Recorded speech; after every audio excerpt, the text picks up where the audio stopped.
Esta predicación tiene 6 años, pero vale para ahora porque nuestro amado Pastor Sierra predica la palabra de Dios limpia y sin adulterarla. Gracias, Señor, es un privilegio tenerle como hermano. Te pido, Señor, bendición para él y su familia. Veo las predicaciones del Pastor Manolo todas las noches antes de dormir. No me importa las fechas anteriores. Bendiciones para mis hermanos en Cristo Jesús. Los abrazo desde Caracas, Venezuela. Amén, tremendo mensaje. Que el Señor bendiga al pastor por tanta sabiduría que Dios le ha dado. Gracias, pastor, por esos mensajes tan poderosos. Llevarles primeramente a Mateo, capítulo 2 del Evangelio según San Mateo, por favor, a partir del versículo 1. Mateo, capítulo 2, versículo 1. Vamos a estar leyendo unos versículos. Dicho sea de paso, mientras los están buscando, esta historia que vamos a leer ahora solamente la encontramos en el Evangelio según San Mateo.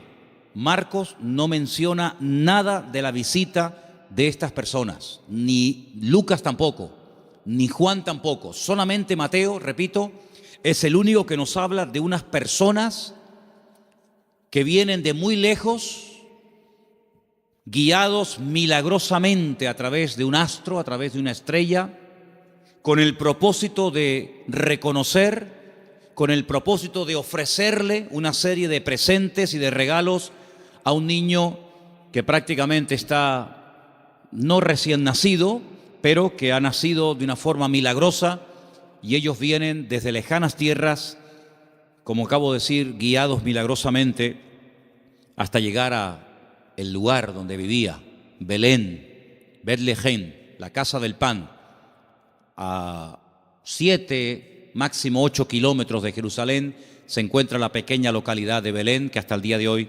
se puede visitar. Empiezo a leer a partir del versículo 1.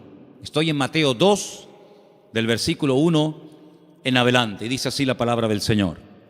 Cuando Jesús nació en Belén de Judea, en días del rey Herodes, vinieron del oriente a Jerusalén unos magos, diciendo: ¿dónde está el rey de los judíos que ha nacido? Porque su estrella hemos visto en el oriente y venimos a adorarle. Oyendo esto, el rey Herodes se turbó y toda Jerusalén con él. Y convocados todos los principales sacerdotes y los escribas del pueblo, les preguntó dónde había de nacer el Cristo. Versículo 5. Ellos le dijeron: en Belén de Judea, porque así está escrito por el profeta. Dicho sea de paso, el profeta Miqueas. Y tú, Belén de la tierra de Judá, no eres la más pequeña entre los príncipes de Judá, porque de ti saldrá un guiador que apacentará a mi pueblo Israel. Entonces Herodes, llamando en secreto a los magos, indagó de ellos diligentemente el tiempo de la aparición de la estrella. Y enviándolos a Belén, dijo: id allá y averiguad con diligencia acerca del niño, y cuando lo halléis, hacédmelo saber, para que yo también vaya y le adore. Ellos, habiendo oído al rey, se fueron, y he aquí la estrella que habían visto en el oriente iba delante de ellos, hasta que llegando se detuvo sobre donde estaba el niño.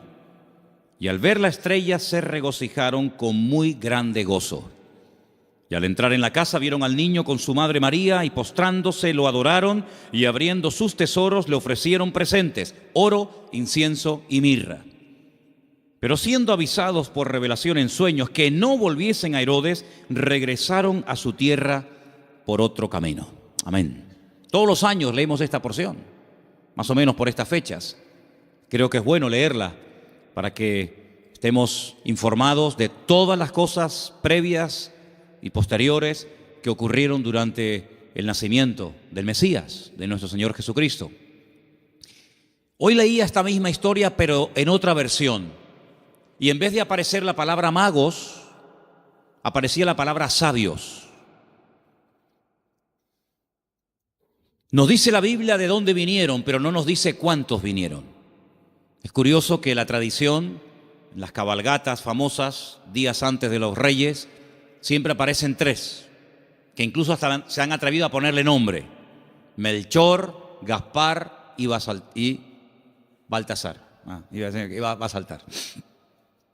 2 blancos y 1 moreno.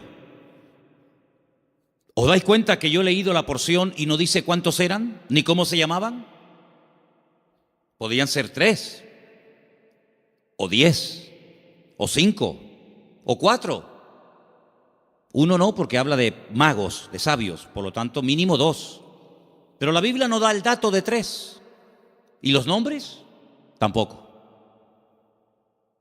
¿Qué peligro tan grande corremos cuando nos inventamos las cosas y en vez de ceñirnos a lo que nos dice la fuente, que es la Biblia, comenzamos a oír y a prestar atención a tradiciones, a mitos, a cuentos, y comenzamos a ponerle nombre a personajes que la Biblia ni les da el nombre ni el número? ¿De dónde viene entonces el tema de que eran 3? Bueno, todo esto tiene una explicación, no bíblica, pero la explicación que le han dado es que representan a los 3 continentes conocidos de aquel tiempo: Europa, Asia y África. Uno representando a cada uno de los continentes que en aquel momento se conocían, puesto que Oceanía y América en aquel momento prácticamente no aparecían por ninguna parte. Pero tampoco tenemos base bíblica para decir esto, porque los 3, o los 4, o los 8, todos vinieron del mismo sitio. No vino uno de África, otro de Europa, otro de Asia, y allí se encontraron. No, venían juntos. Y venían los 3 juntos con un propósito. Y vinieron todos dirigidos de la misma manera.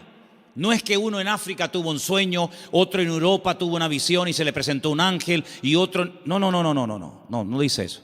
Todos venían como un equipo, con un propósito, con una serie de presentes, de los cuales hablaremos ahora un poco, y vinieron de Oriente. Ahora, ¿de qué parte de Oriente? Tampoco con exactitud lo sabemos, porque si ustedes se centran en Israel, toda la geografía bíblica parte de Israel. Eso siempre tienen que tenerlo presente. Cuando habla del norte, pero del norte, ¿desde dónde? Desde Madrid, desde Jerusalén, desde Roma. Toda la geografía bíblica siempre parte de Jerusalén. Cuando se habla del norte, pues tienes que coger un mapa, meterte en Israel y decir, ¿qué país queda en el norte? ¿Qué país queda en el sur? Cuando habla del mar grande, ¿de cuál habla? ¿Del Caribe? ¿Del Pacífico? ¿Del Caspio? No, el mar grande es el que está más cerca de Israel, que es el mar Mediterráneo, el Mare Nostrum, que está al oeste.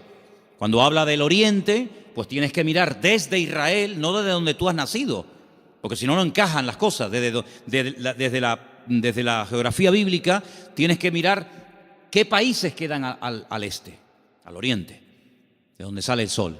Bueno, hemos escuchado y hemos leído todo tipo de explicaciones, que si eran de la China, algunos dicen que venían de Babilonia, otros dicen que venían del Cáucaso, de tantos lugares, ¿verdad?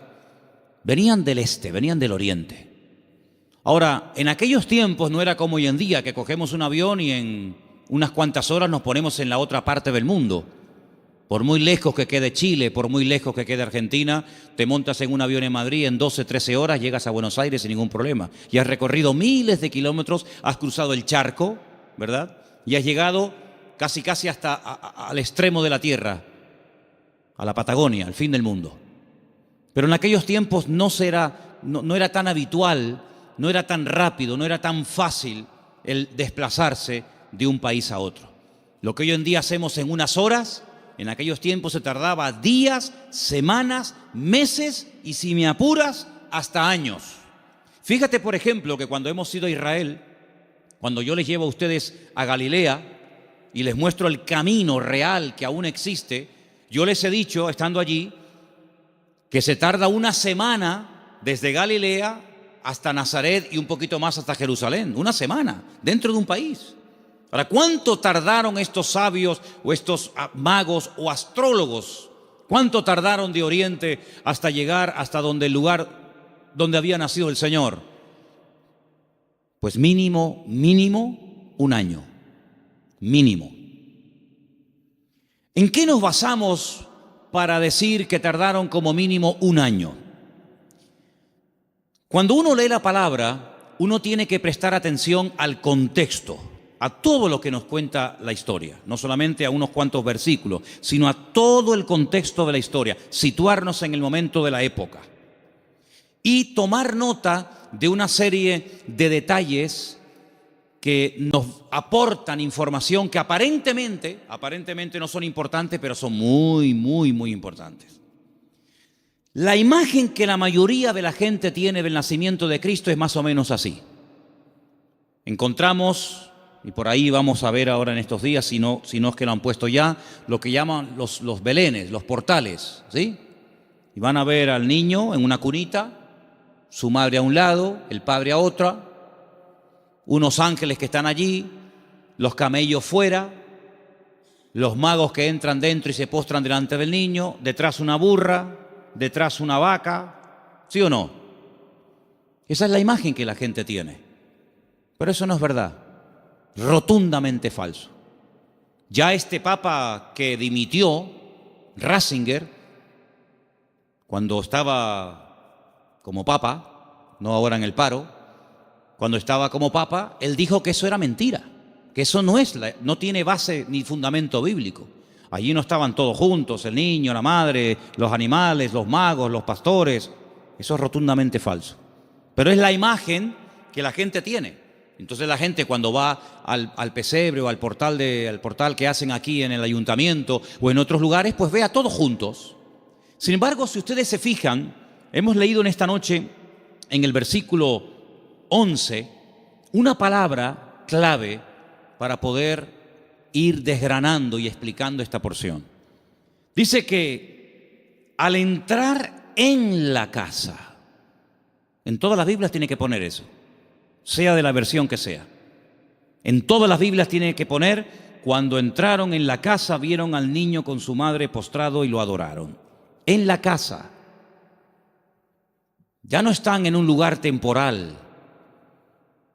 Cuando Herodes, hay varios Herodes en la Biblia, no es siempre el mismo, si no parece que este hombre no se muere nunca. El Herodes que manda a matar a los niños, no manda a matar a niños de 15 días o niños recién nacidos. Él manda a matar a niños menores de 2 años, lo cual quiere decir de que había pasado ya mucho tiempo desde que había nacido hasta que llegan los magos a la casa. Los que sí vieron al niño envuelto decimos en pañales, en trapos, los que sí lo vieron prácticamente recién nacido, fueron los pastores. Los pastores que vivían allí en Belén, allí vivían los pastores. Y allí en Belén hay una cueva que tradicionalmente te llevan a verla y te dicen, mira, aquí es donde los pastores tenían el aprisco, el redil de las ovejas. Vivían en Belén, pero estos señores no vivían en Belén, estos señores vivían muy lejos, vivían en el oriente. Y estas personas no son advertidos del nacimiento del Mesías a través de ángeles, como fueron los pastores, que dice que estaban cuidando las ovejas, los corderos, porque en Belén era donde se criaban las ovejas, los corderos, que después se iban a sacrificar en el templo, porque Belén y Jerusalén están muy cerquita. Se puede ir hasta caminando. Y ellos son advertidos por ángeles, pero los magos y los sabios no. Los magos de Oriente, los sabios de Oriente, vinieron dirigidos por un astro. Nadie les habló, pero ellos miraron al cielo, durante la noche evidentemente, y vieron que una serie de señales indicaban que había nacido el Mesías. Ahora, ¿esta gente era creyente? ¿Eran paganos? ¿Eran idólatras? ¿Eran judíos? ¿Qué era esta gente? Porque si esta gente observa el horizonte y ve cómo se alinean una serie de estrellas y de astros y de constelaciones, ¿cómo saben ellos que el Mesías de los judíos ha nacido si no son creyentes? Podían haber interpretado esta señal de una forma completamente equivocada. Por ejemplo, en aquellos tiempos era muy común, en los tiempos de la Biblia era muy común que en aquellos sitios de tanta idolatría y de tanta adoración a los astros, al sol, a la luna, a las estrellas, cuando nacía un niño, los sacerdotes de esas religiones sacaban a los niños durante la noche y miraban al cielo. Y ellos interpretaban el momento en el que había nacido el niño, cómo estaba el horizonte, cómo estaban colocadas los astros y las constelaciones, y casi pronosticaban y profetizaban sobre el niño cómo iba a ser. Por ejemplo, hubo un hombre que nació en ese país, en ese lugar de tanta idolatría y de tanta observación a los astros, y fue un señor llamado Taré, que tuvo un hijo llamado Abraham. Y cuando le pusieron el nombre, seguramente interpretaron equivocadamente de los astros que este sería un hombre enaltecido, y le marcaron su destino, hasta que él huye de esa tierra y el Señor le dice: levanta la mirada a los cielos, cuenta las estrellas, porque lo que te han profetizado no es así. ¿Cuánta gente queda marcada por la visita a un mago, a un astrólogo, a un curandero o a un adivino, y alguien le dijo que su hija o su hijo, su marido o su esposa o tú o no sé quién iba a pasar esto, esto y esto, y esa palabra falsa quedó ahí impregnada, pero como tú la has creído, a esa mentira tú la alimentas y le das fuerza, y el diablo se mueve en la mentira, el diablo se mueve en la ignorancia. Entonces te dice: no, es que tú vas a tener un niño, pero se va a morir a corta edad. Y tú crees en esa palabra y la compartes y no sé, y te agarras a ella y le estás dando ideas al diablo. ¿Y cuántas veces queda la gente marcada por falsas profecías, por un pronóstico equivocado, por una carta astral, por una lectura de manos, por lo que dijo una noche un vasito que se movía y apuntaba en no sé qué dirección? ¿Y cuánta gente queda marcada de por vida y creen que van a estar enfermos, que van a morir jóvenes, que el marido se va a ir con otra, etcétera, etcétera, porque han creído una mentira? Y si la verdad te hace libre, la mentira te esclaviza y te amarga y te oprime la vida. Pero estos hombres, cuando miraron ellos creían que aquel Leo y aquellas estrellas, ellos creían que aquello tenía un propósito y una razón, y ellos no dijeron: ¿será que van a ser un rey en nuestra tierra? ¿Será que va a haber una catástrofe, un tsunami, un terremoto? No, ellos no se equivocaron, ellos interpretaron correctamente aquello y se ponen en marcha. Y como mínimo, te dije antes que tardaron un año. Y ellos no van yendo por todos los países preguntando: oye, ¿será aquí? ¿Será allí? Como aquellos que aquella noche, cuando oyeron la palabra profética del Señor que dice: uno de vosotros me va a entregar, todos dijeron: seré yo, seré yo, seré yo, seré yo, todos menos uno, que dijo: ¿quién es? Los magos, los sabios de Oriente no comenzaron a ir por Europa, por África, diciendo: será por aquí, será por allá. No, esa estrella, su estrella, no una cualquiera, su estrella, esa señal profética marcada en el cielo, indicaba en una dirección. Ellos seguían y llegaron nada más y nada menos que al sitio correcto, al país correcto y al pueblo correcto, Belén de Judea. Y cuando llegan allí, a Herodes, que era el rey que los romanos habían puesto como un títere, le preguntan: ¿dónde está el rey de los judíos? Porque su estrella hemos visto en el oriente y venimos a adorarle. Le están haciendo esta pregunta a un rey. No le están haciendo esta pregunta a un esclavo. No le están haciendo esta pregunta a uno que encuentran por la calle, sino que van al palacio, al Herodión, que aún se puede visitar en Belén, ¿verdad? Y le están preguntando al rey, que supuestamente es el rey de los judíos: ¿dónde está el rey de los judíos? Porque venimos a adorarle. Y ellos reconocen que ese con el que están hablando no es. Claro, por eso dice que se produjo una consternación. La gente comenzó a decir: oye, han venido gente de lejísimos, cargados con unos presentes y unos regalos, una fortuna en oro, en incienso y en mirra, y dice que vienen a adorar al rey de los judíos, y dicen que su estrella han visto en el oriente, y estas noticias corrieron hasta Jerusalén y se produjo un tumulto tremendo, porque la gente decía: ¿pero a quién se refieren? Es decir, había nacido el Mesías, profetizado durante siglos y siglos, y nadie se había enterado. Fue como un nacimiento secreto. Nació el Mesías, del cual habló Isaías, Jeremías, Ezequiel y tantos profetas, y nadie se había dado cuenta. ¿No te has parado alguna vez a preguntar que Dios puede hacer muchas cosas hoy en día entre nosotros y no nos hemos dado cuenta de que es el Señor? Y atribuimos a la casualidad o a la coincidencia o a la suerte.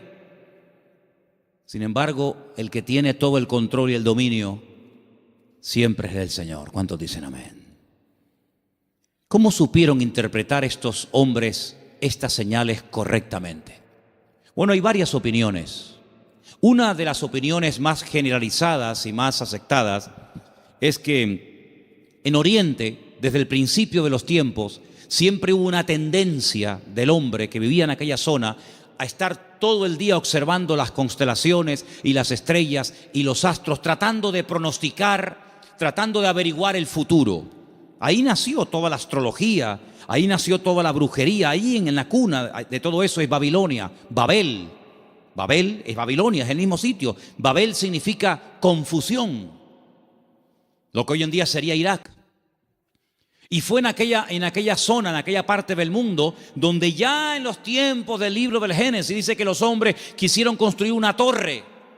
La palabra es sigurat, un observatorio, para que desde lo alto pudieran observar y pudieran decir, va a pasar esto, va a pasar aquello, y los astros dicen esto, y los astros dicen aquello. Es verdad que hay astros, y es verdad que hay constelaciones, y es verdad que hay constelaciones que se llaman Piscis y Capricornio, y Tauro y Leo. Es verdad, todo eso es verdad. Hay dibujos que se pueden hacer para interpretar todo eso, pero lamentablemente el hombre lo ha tergiversado y el hombre lo ha utilizado para atar, para engañar, para manipular y para tergiversar las verdades. Pero en aquellos momentos estos hombres, criados en aquel lugar, sabían que algún día nacería un Mesías. Ahora, de todos los profetas de la antigüedad, ¿quién es el que verdaderamente sabía cuándo iba a nacer el Señor? Porque esta profecía que hemos leído esta noche, la vuelvo a leer en Mateo 1:6, y tú, Belén de la tierra de Judá, no eres la más pequeña entre los príncipes de Judá, porque de ti saldrá un guiador que apacentará a mi pueblo Israel. Estas palabras están fechadas entre el 738 y el 698 antes de Cristo. Son palabras del profeta Miqueas. Ustedes pueden leerlo en el libro que tenemos en la Biblia que lleva su nombre, Miqueas. Pero hubo un profeta que sabía el día exacto en el que el Señor Jesucristo vendría en su primera venida a este mundo, y era el profeta Daniel. El profeta Daniel tuvo una revelación tremenda, muy amplia, y él sabía perfectamente que si se comenzaba a contar, nosotros contamos hacia adelante, ellos contaban hacia detrás, ¿verdad? Si se comenzaba a contar desde que se les permitiera retornar a Jerusalén, restaurar las murallas, él sabía perfectamente cuándo nacería el Mesías. El Señor le dice, sabe pues y entiende que desde la salida de la orden para restaurar Jerusalén hasta el Mesías príncipe, habrá 70 semanas. Eso lo dice Daniel capítulo 9. Desde hasta. ¿Cuándo empezamos a contar? Desde que salgan y comiencen a restaurar la ciudad y comiencen a levantar el templo. Desde que salgan hasta que venga pasarán 70 semanas. Pero claro, como expliqué en su momento, 70 semanas son 490 días. Y no hay 490 días desde que Nehemías, Esdras y Zorobabel reconstruyen la ciudad de Jerusalén hasta Cristo. No hay 490 días, hay muchísimo más. Entonces, ¿qué es lo que pasa?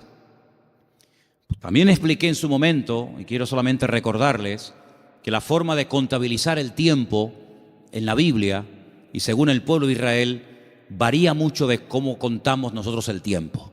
Partimos de la base de que nuestro calendario no es el calendario bíblico. Nuestro calendario es un calendario mandado a hacer por un papa llamado Gregorio. Un tiempo que gira, un año que gira en torno al tiempo que tarda el sol en dar todo el círculo, ¿verdad? O la tierra, perdón, el tiempo que tarda la tierra en recorrer las 4 estaciones, que es alrededor de 365 días. Mientras que el calendario bíblico es un calendario basado en la luna y tiene 360 días. Silencio, por favor. Quiero que presten atención todos, no me estén hablando nadie. Si el calendario bíblico tiene 360 días y nuestro calendario tiene 365, Aquí hay un problema. Nuestro calendario va aumentando más rápido de lo que va aumentando el tiempo bíblico. Tenemos más días para hacer un año que el calendario bíblico. El calendario bíblico es más corto. Primer problema. Segundo problema que tenemos. Nosotros contabilizamos el día a partir de las 12:01 de la noche. En la Biblia no se cuenta, estamos hoy a jueves, ¿verdad? ¿Hasta qué momento será jueves? Hasta las 12:01. Hasta las 12 de la noche es jueves. Y a las 12:01 automáticamente ya es viernes. En la Biblia, el día empieza con la caída del sol. Cuando se pone el sol y una mujer no tiene luz para enhebrar una aguja y ya se pueden ver tres estrellas en el horizonte y ya no hay luz suficiente para enhebrar una aguja, ahí empieza. Si en este momento en Israel, a las 4, 4:15, 4:30 como mucho de la tarde, ya es de noche, quiere decir que en Israel a las 4:30 de la noche ya es viernes, mientras que aquí todavía estamos en el día jueves. ¿Se dan cuenta la cantidad de desajustes que se producen? Cuando el hombre se sale de la palabra, cuando el hombre sale de la escritura, es un lío. Por eso después no encaja nada. Por eso muchas personas han intentado poner fechas y tal, y es un desastre, porque no se ciñen a la escritura. Todas las profecías, todas, absolutamente todas, las de la primera y las de la segunda venida de Cristo, todas están basadas en el calendario bíblico, no en el calendario gregoriano o cristiano, que es el que tenemos nosotros hoy en día. Según el calendario bíblico, estamos en el año 5777. Según nuestro calendario, estamos en el año 2016 después de Cristo. Pero ¿y antes de Cristo no hubo historia? ¿Antes de Cristo no hubo nada? ¿Cómo que 2016? Entonces hay un desfase tremendo, de 5777 a 2016 después de Cristo. Y no contamos lo de antes. Tenemos otra forma de contabilizar, ¿verdad? Porque hay un antes y un después. Entonces es muy importante darnos cuenta de que el profeta Daniel, cuando recibía las revelaciones acerca de la venida del Mesías, el Señor le estaba hablando con términos bíblicos, no con términos modernos. Y cuando el Señor le dice 70 semanas, Daniel, sabe pues y entiende, escucha esto, desde que salgáis hasta que venga el Mesías príncipe, pasarán 70 semanas, pero resulta de que en el pueblo de Israel y según la Biblia, y esto está demostrado en el libro de Levítico, las formas de contar los días y las semanas también son diferentes. ¿Por qué? Porque nosotros llamamos semanas a un grupo de 7 días. Y 7 días para nosotros es una semana. Claro, y para todo el mundo. Pero además, en la Biblia se llama semana a un periodo de 7 años.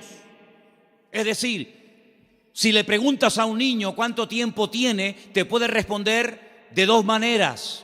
A la manera nuestra y te dice, yo tengo 7 años. O te puede decir, yo tengo una semana. Y tú dices, ¿cómo va a tener esta niña una semana? Qué grandes son los niños en Israel, ¿no? Pero tienes que multiplicar, ¿verdad? De tal manera que cuando el Señor le dice al profeta Daniel, 70 semanas están determinadas sobre tu pueblo, lo que le está dando es un paquete profético de 490 años. 70 por 7, 490. Y esos 490 años, hay diferentes bloques, diferentes características, diferentes sucesos, diferentes acontecimientos, que cuando tú lo sabes interpretar, pues tú dices, efectivamente,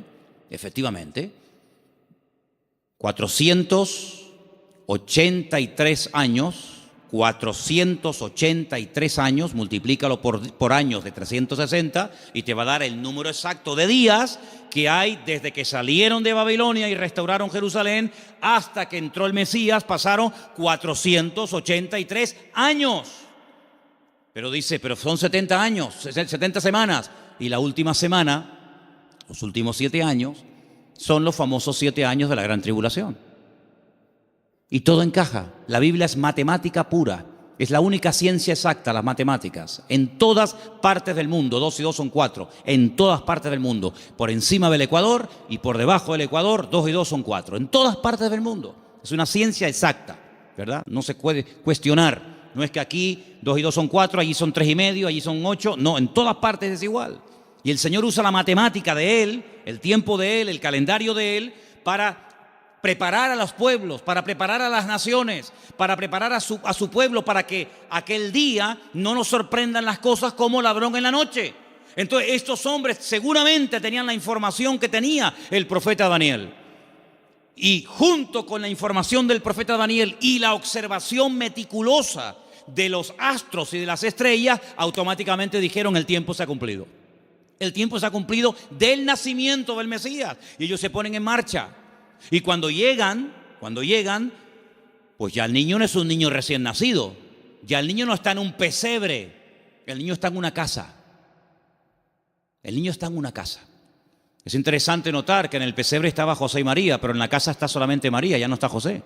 Y estos detalles es importante darse cuenta, porque son los detalles que nos van a ayudar a tener toda la información, todas las piezas del puzzle, y vamos a poder decir: amigo, los que vieron al niño recién nacido fueron los pastores. Y los magos o los sabios de Oriente, cuando vinieron, no vieron a un niño recién nacido, vieron a un niño de 1 año, año y medio, máximo 2 años. Y es muy diferente. Ahora es interesante que Herodes, es decir, no se toman decisiones políticas, no se hacen edictos reales hasta que le llega la información de los sabios o de los magos a Herodes. Mientras tanto, Herodes estaba tranquilo, pero en el momento en el que estos hombres le dicen: es que el motivo de nuestra visita a Belén, ellos no son de aquí, el motivo de que estemos aquí tan lejos de nuestra tierra es que venimos a adorar a un rey que nos ha dicho, nos ha guiado el Señor, y sabemos que tenemos que venir a adorarle. Jamás un rey, jamás una persona se le ocurriría visitar a un rey con las manos vacías, porque era un insulto. Era una provocación, era el no reconocerme. ¿Cómo te atreves a venir a visitarme a mí con las manos vacías? No me estás reconociendo como rey. Si tú me reconoces y te sometes y me respetas, tienes que traerme siempre un presente. Y por eso ellos vienen cargados con muchos kilos, hermano, ¿no? A veces vemos en las obras de teatro, en las películas, vemos una cajita ahí ridícula. Date cuenta, hermanos, que José era un hombre que tuvo que cerrar su negocio y se tuvo que ir al extranjero a vivir durante un tiempo. Y este hombre, cuando llega a Egipto con un niño pequeño, con su mujer, él no tiene trabajo, él es un extranjero. Los judíos no eran muy bien vistos en Egipto, porque siglos atrás los judíos, a través de otro judío llamado Moisés, habían destrozado el país de Egipto. Por lo tanto, no iba a ser nada fácil para un extranjero abrirse camino en Egipto. Pero tú no te preocupes, el Señor siempre va adelante. Cuando tú haces tu parte, no te quepa la menor duda de que el Señor siempre va a hacer la suya. Eso lo he enseñado yo hasta la saciedad. Algunos hacen caso y otros no hacen caso. Pero los que hacen caso y hacen su parte y se mueven en fe, el Señor siempre les sorprende. Ahora, los que están esperando que se llene la piscina para tirarse, ni con la piscina llena se tiran, porque no se van a tirar. El creyente tiene que andar por fe y no por vista. Ellos se dirigen hacia Belén, el lugar donde estaba escrito que tenía que nacer el Mesías, porque, hermanos, había tantos datos, tanta información, tantas profecías sobre el nacimiento y sobre la vida del Mesías, que era imposible cumplirla todas. No las voy a mencionar todas, evidentemente, pero se tenían que dar más de 150 profecías en aquel que decía que era el Mesías para poder reconocerlo, valga la redundancia, como el Mesías. Si una persona decía: yo soy el Mesías, y se le preguntaba: ¿de dónde tú eres? ¿Dónde has nacido? Y te decía: yo nací en Capernaum. Tú no puedes ser el Mesías. Aunque hagas milagros, aunque prediques muy bonito, tú no puedes ser el Mesías. ¿Por qué? Porque tú no has nacido en Belén de Judea. Por lo tanto, si alguien se levantaba y decía: yo soy el Mesías, y predicaba y hacía milagros, qué bien, ¿será este el Mesías? ¿Cómo te llamas? Yo, Santiago, Jacobo. Tú no puedes ser el Mesías. ¿Por qué? Porque el Señor dice cómo se iba a llamar el Mesías. Si alguien se levantaba y decía: yo soy el Mesías, he sanado enfermos, mudos, ciegos, paralíticos, he resucitado muertos, he limpiado leprosos.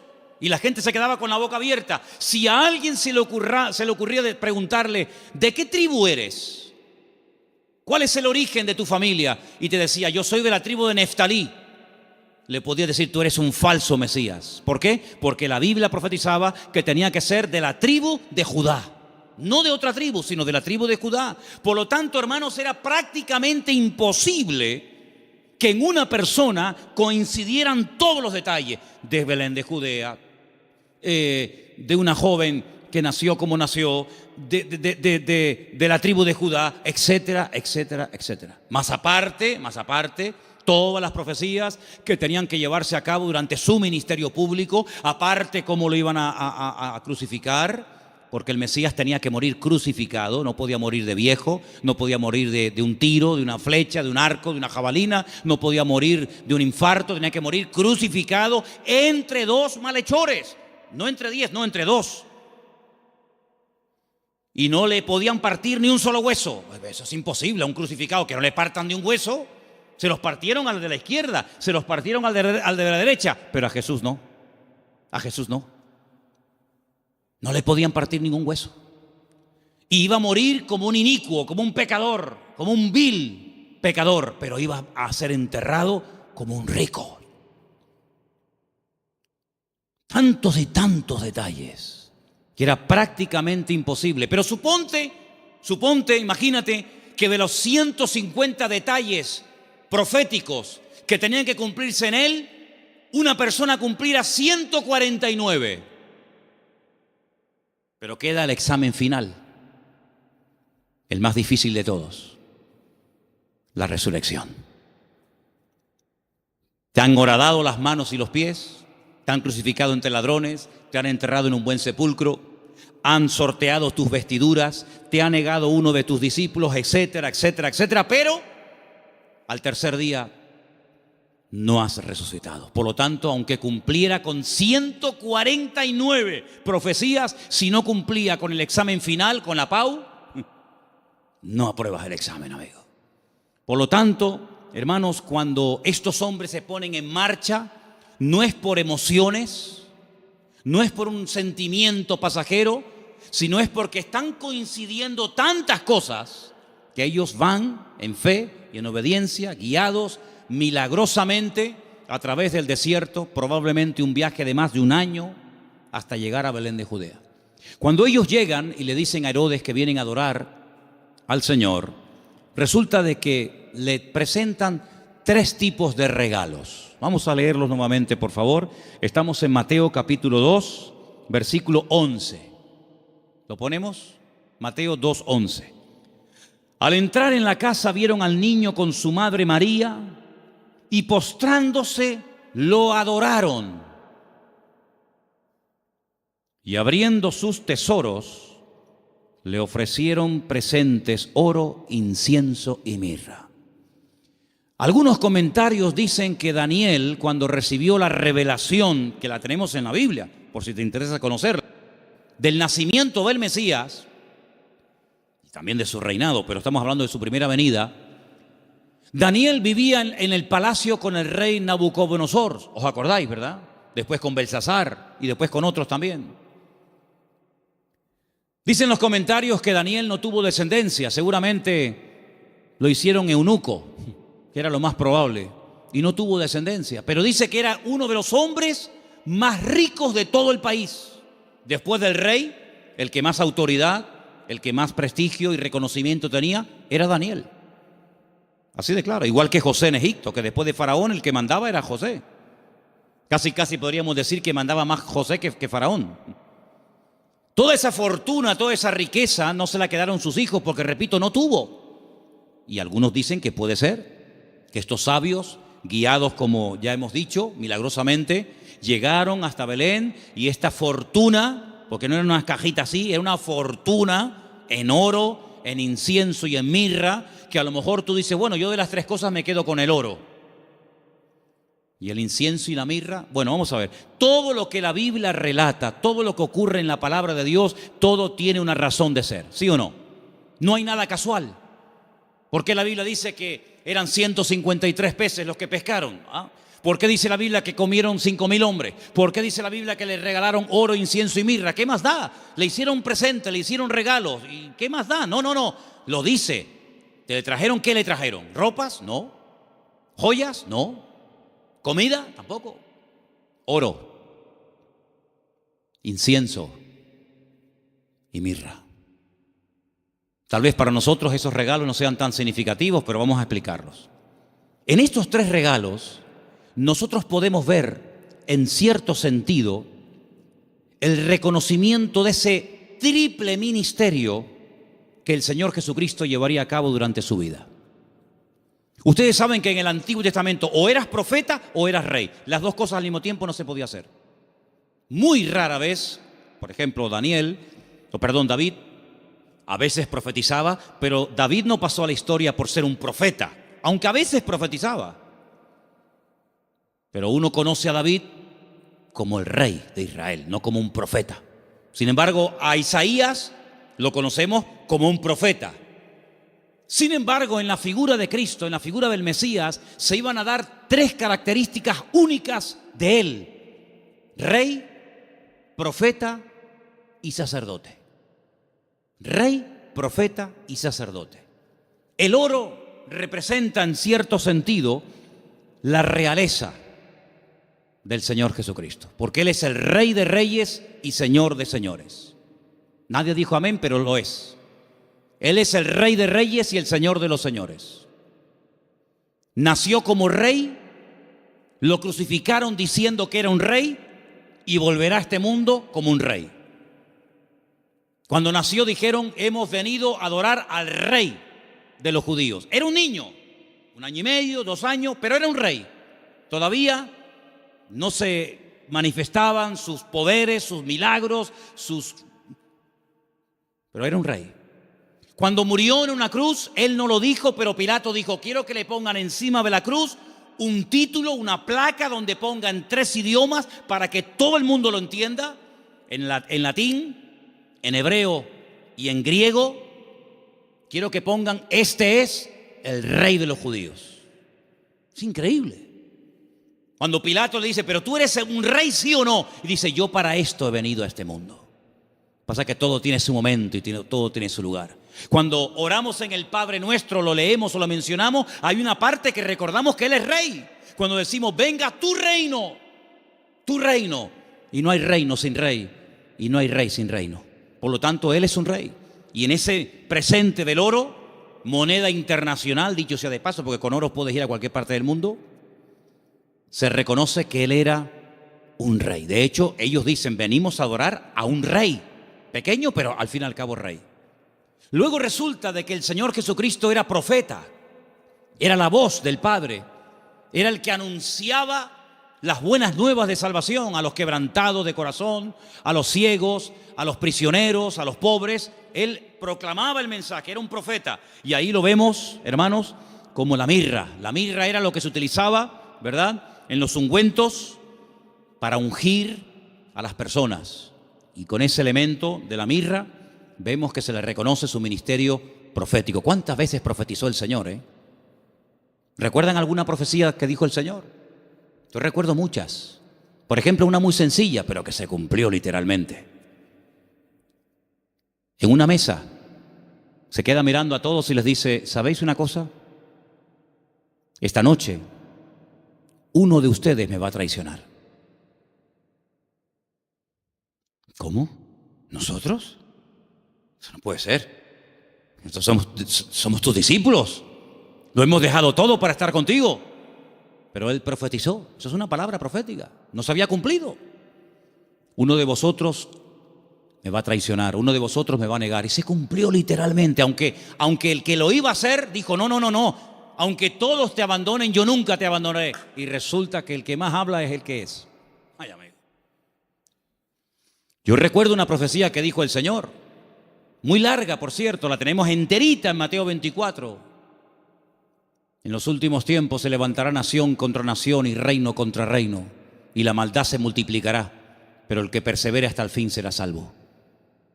Estamos viendo cómo la maldad se ha disparado de una forma increíble, hermanos, increíble. Raro es el día que usted no ponga la televisión a la hora de las noticias y no oiga tragedias y tragedias y tragedias y más tragedias. Si no es en Alemania, es en Francia. Si no, en Siria. Si no, en Jordania. Si no, en Grecia. Siempre por todos los lados. Hablábamos de Sodoma y Gomorra, pero ¿cuántas ciudades hoy en día han ganado en maldad a Sodoma y Gomorra? Antes había una Sodoma, antes había una Gomorra, ahora hay miles de Sodomas y de Gomorras, miles. La maldad se va a multiplicar. Falsas doctrinas, falsas enseñanzas, terremotos, pestes. Hermano, ¿cuántas palabras dio el Señor? Una palabra profética que dijo: vete, tu criado ha sido sanado en esta misma hora. Es una palabra profética. Estaba allí, pero cuando llega, estaba sanado. Y dice: ¿a qué hora fue sanado? Y dice: a tal hora. Y dice: a esa hora fue cuando él me dijo que iba a ser sanado. Profeta fidedigno, siempre anunciando la verdad, la palabra de Dios claramente. Y como sacerdote, ahí tenemos representado el incienso que subía continuamente a la presencia de Dios. Recuerda el ministerio sacerdotal. Pero algunos de ustedes dirán: pero Cristo no podía ser sacerdote, porque los sacerdotes eran de la tribu de Judá, de la tribu de Leví. Y Jesús, como tú acabas de decir, no era de la tribu de Leví, era de la tribu de Judá. Los de Judá no podían ser sacerdotes. Es verdad, tienes razón. Pero Jesús no es sacerdote según la tribu de Leví, sino Jesús es sacerdote según Melquisedec, rey de Salem. Porque los levitas desaparecieron, pero el sacerdocio de Cristo es constante, permanente y eterno por los siglos de los siglos. Amén. ¿Te das cuenta? Por lo tanto, todo encaja de una forma perfecta. Oro, incienso y mirra. Ahora puedes salir corriendo a Egipto como extranjero, no tienes trabajo, nadie te va a abrir las puertas, pero tú no te preocupes. El hombre te cerrará las puertas, pero Dios que va delante de ti te abrirá todas. ¿Cuántos dicen amén? Esa es la confianza. Y José no cuestionó, José no dijo: bueno, pero esto es una locura, esto es un disparate, y yo cómo voy a cerrar mi negocio y mis herramientas, y yo me dedico a esto y ahora voy a Egipto, y qué hago yo allí, no hablo el idioma, no me conoce nadie, no tengo clientes. No importa. Cuando el Señor te dirija a hacer algo, no tengas miedo. Dice la Biblia que el que pone su mano en el arado y mira atrás, el surco le sale torcido y no sirve. Pero nosotros no andamos por emociones, por sentimientos. Y lo dije una vez: lo que está claro en la palabra, no busque confirmación. Hay gente: no, es que yo quiero ver lo que Dios me dice, que ya te lo dijo. Tú no tienes que orar para ver si es la voluntad de Dios invitar al domingo al culto al vecino. ¿Qué quieres? ¿Molestar a Gabriel con todo lo ocupado que está para que venga a ti a decirte: sí, vete al vecino a hablarle de mí? Cuando la Biblia dice: id por todo el mundo y predicar el evangelio a toda criatura. Lo escrito no necesita confirmación.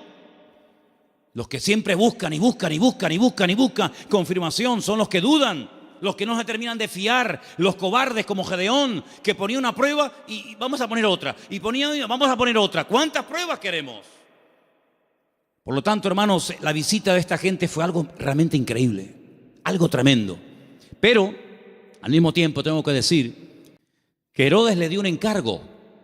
Herodes le dijo: bueno, pues díganme dónde está exactamente, para que yo después vaya y también le adore juntamente con ustedes. Estaba mintiendo, estaba diciendo mentiras. Nunca fue a adorarlo, al contrario.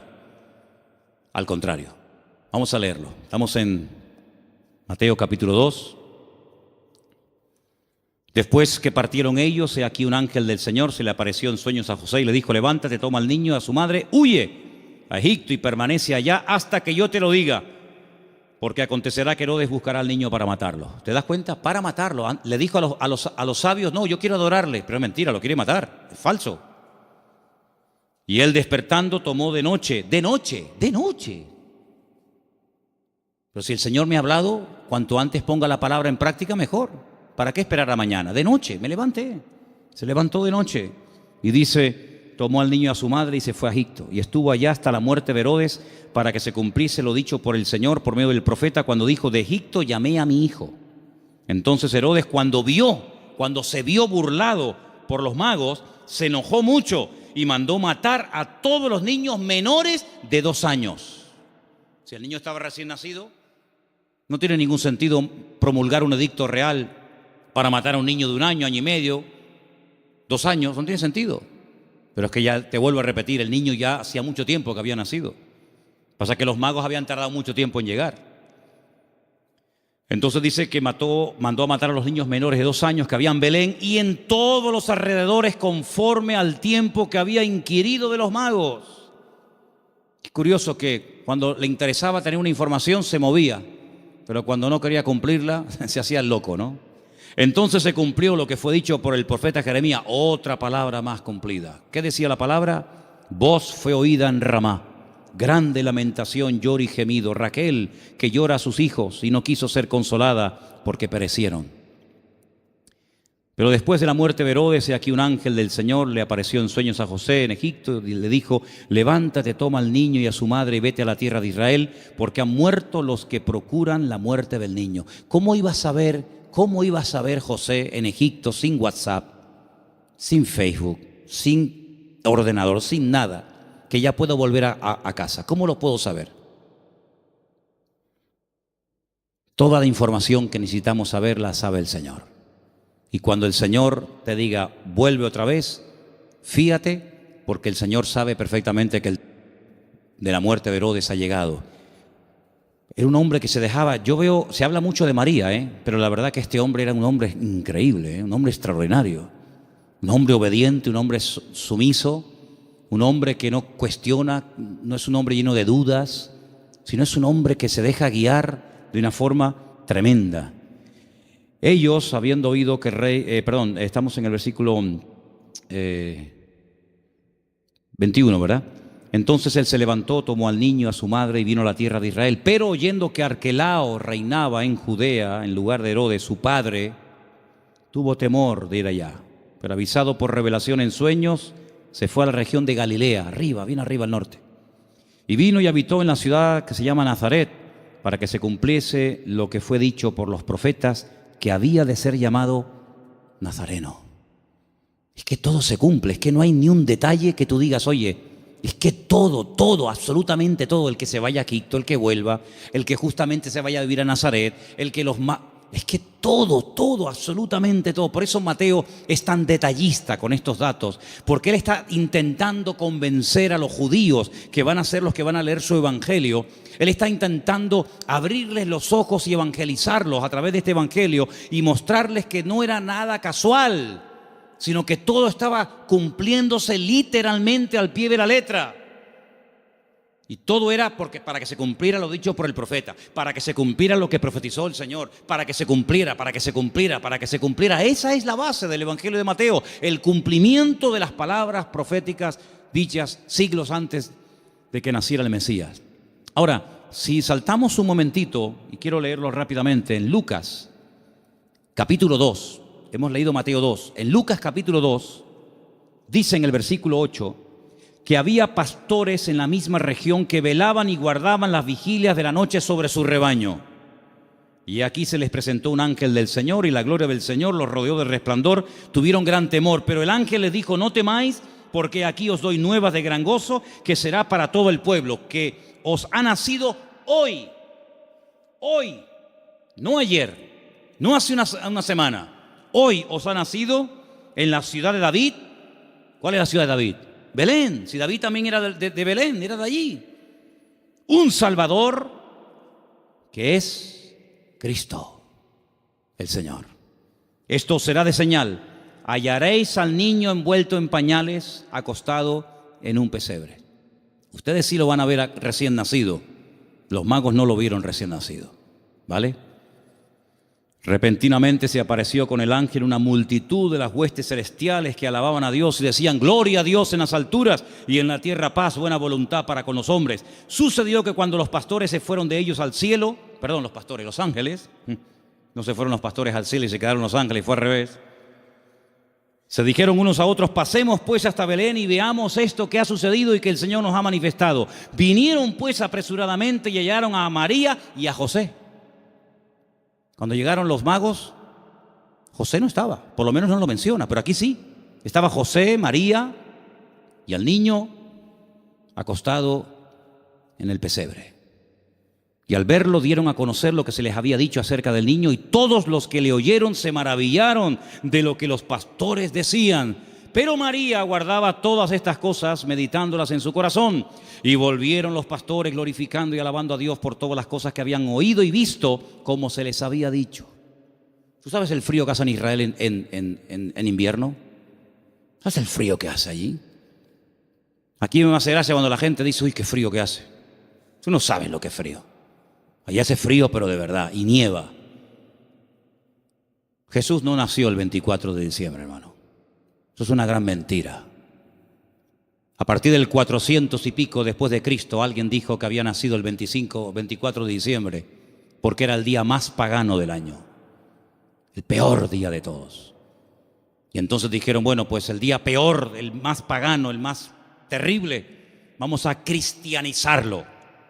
Y vamos a decirle al mundo que el Mesías nació en este día, para que en vez de adorar al sol y en vez de adorar las barbaridades que adoran, adoren al Rey, al Señor Jesús. Y desde ese momento, pues se instituyó pues esa fecha. Pero Jesús no nació en diciembre.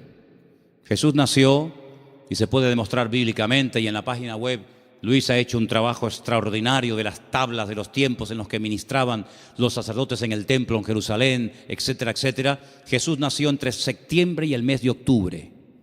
Entre septiembre y octubre. ¿Os dais cuenta también el detalle de Lucas que no habla de animales dentro del pesebre? Judío jamás en la vida dormiría junto a animales. Jamás en la vida. Usted no puede leer la Biblia, y menos el Nuevo Testamento, con una visión occidental o puramente cristiana, porque usted no tiene ningún problema en ver una vaca, una oveja, una cabra y una mujer No, perdone. Judío es tremendamente escrupuloso para eso. Los animales jamás conviven con los hombres, ni los hombres conviven con los animales. Ese es el cuento. Yo siempre he dicho que el portal de Belén es idolatría en miniatura.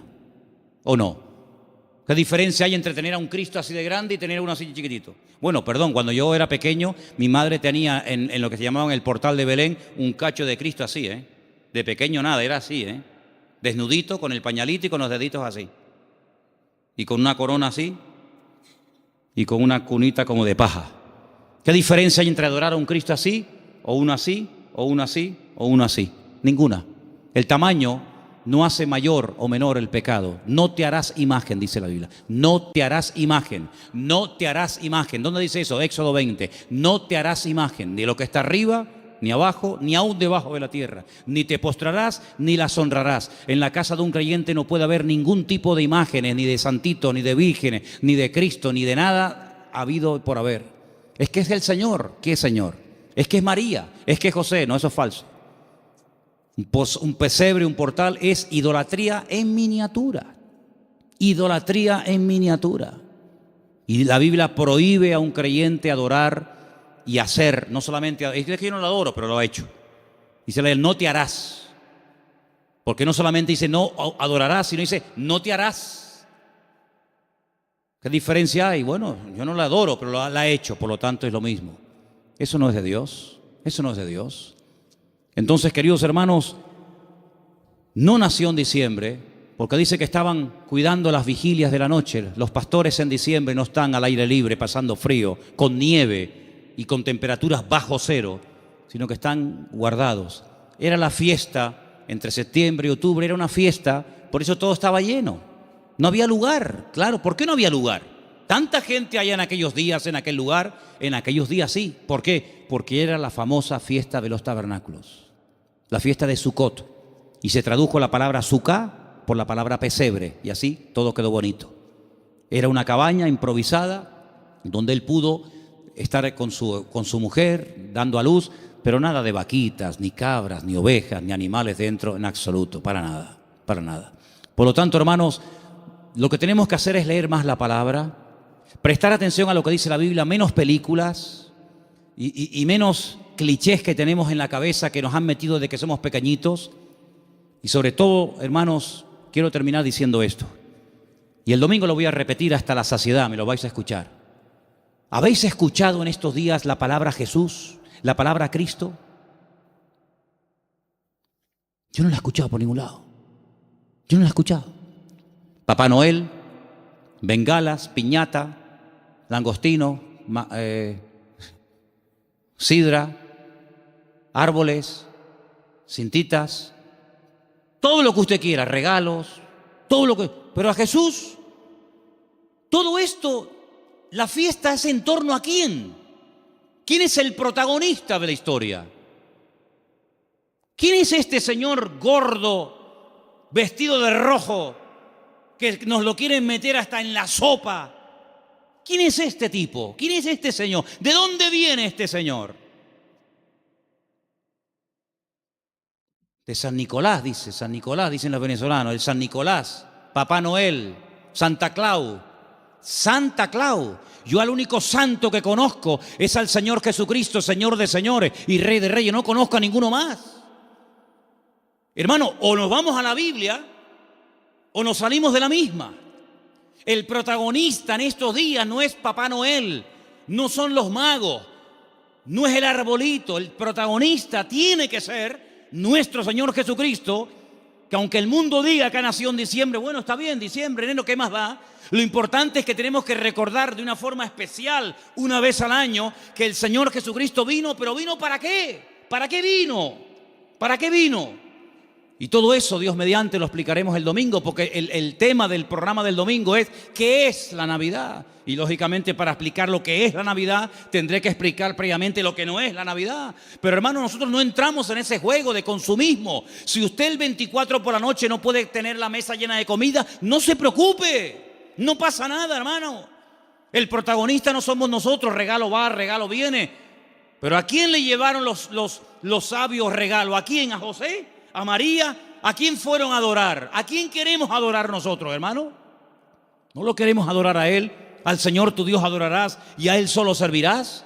Pues todo este tinglado, este negocio y este comercio que ha inventado el hombre, que muchos negocios están esperando que llegue la Navidad para ver si vendo más, para ver si...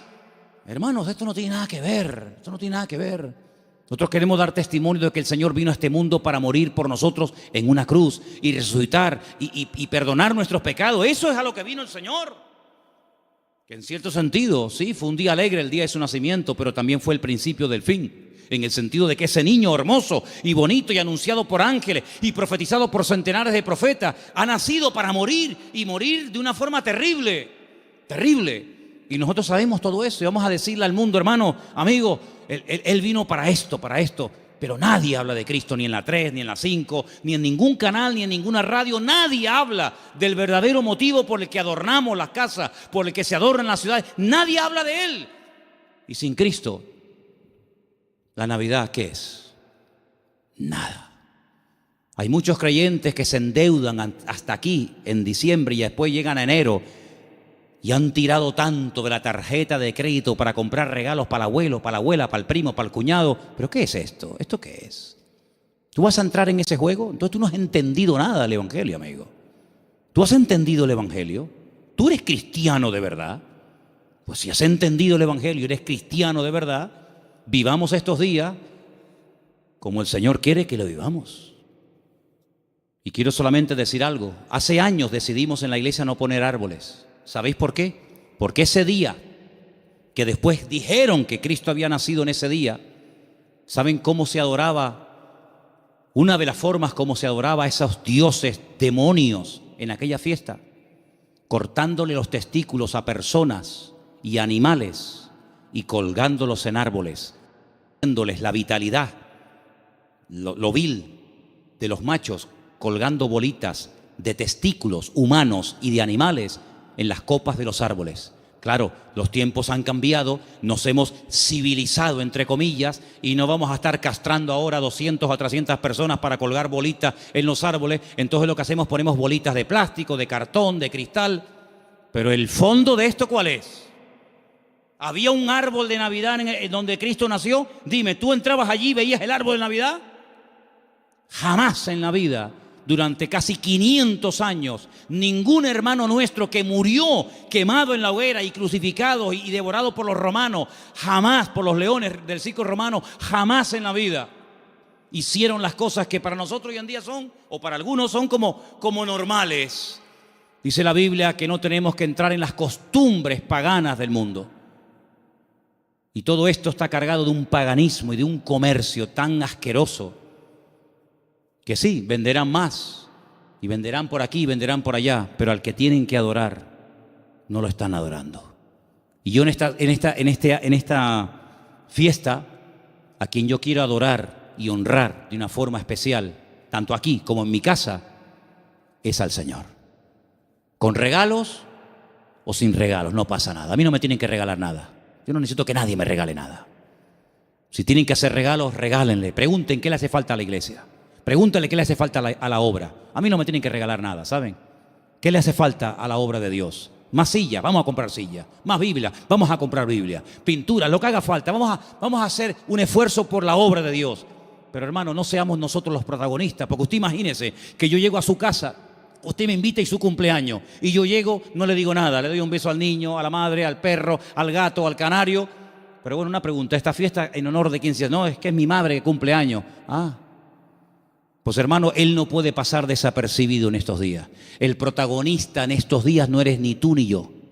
El protagonista tiene que ser el Señor. ¿Estamos de acuerdo? Amén. Pues ora, cierra tus ojos en esta tarde y pídele al Señor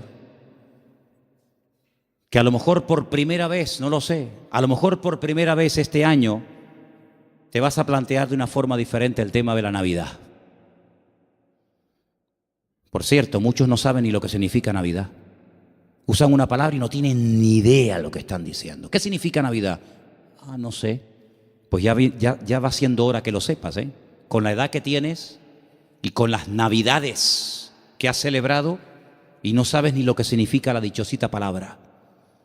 Así que hermanos, que en esta noche el Señor pueda ver nuestra disposición y nuestro deseo de adorarlo y de honrarlo a Él. Vamos a decirle a los del bar, a los de la frutería, a los de la universidad, a los vecinos, vamos a decirle, amigos, ustedes saben qué es lo que estamos tratando de celebrar en estos días. Ustedes saben por qué nació Jesús en Belén de Judea. Ustedes saben quién es Jesús. Y ahora se nos va a presentar una oportunidad preciosa. Mira qué puerta abierta nos ha abierto el Señor el día 30 en un lugar que han alquilado para ir a dar testimonio. Gloria a Dios. Ojalá se nos abrieran todos los días estas puertas. Señor, danos sabiduría. En estos días que la gente está como más amable, más abierta, más sensible, danos la oportunidad y la sabiduría necesaria para poder explicarles qué es lo que estamos tratando de celebrar en estos días. Sabemos, Señor, que tal vez no es el día exacto, no es el mes correcto, pero ¿qué más da, Señor? Hay que predicar a tiempo y fuera de tiempo. Y te pedimos, Señor, que en estos días podamos predicar y repartir Biblias y dar testimonio de ti como nunca, como en todo el año, Señor. Te damos las gracias por este tiempo, que esta palabra en la cual hemos estudiado y meditado en ella nos ayude para tener cada día las ideas más claras, Señor. Gracias te damos por tu palabra y por tu presencia en nuestra vida, en el bendito nombre de Cristo Jesús. Amén.